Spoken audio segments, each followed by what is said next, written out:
The beef price has been a hot topic in the press recently. The price has fallen around 45 pence since it began a downward trend back in October. With this in mind, what are the current factors at play putting pressure on the market? First of all, this isn't the first time the price has fallen substantially at the start of the year. Looking at the graph, there are a number of times in recent history where the price has fallen at the start of the year, to a low point similar to where we are now.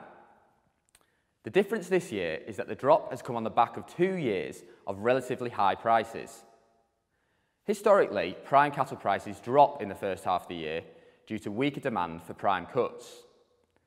High demand for manufacturing beef Europe-wide has tempered these declines a little in the past 2 years and led to an overall rise in prices between 2016 and 2018.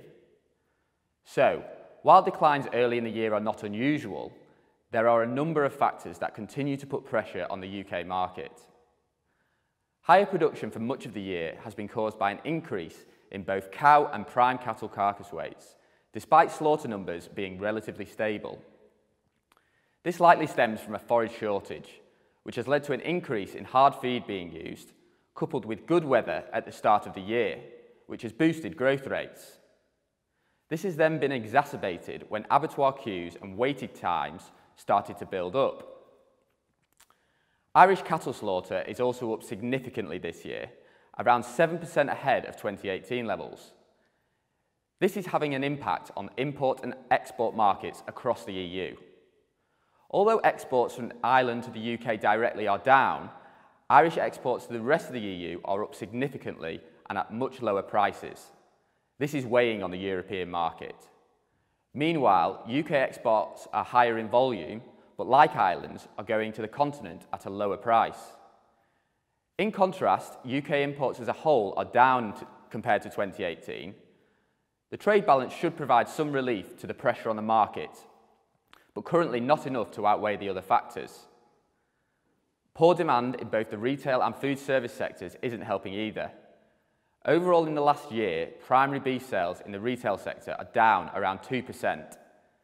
In the food service sector, the declines are more severe, dropping 7% in the 12 months to March 2019. Going forward, it is expected that lower calf registrations in 2018 will make supply of cattle a little tighter in the second half of the year and going into 2020. This could provide some relief to the market. However, in such a finely balanced market, it is difficult to say how much of an effect this may have, especially with the numerous factors at play.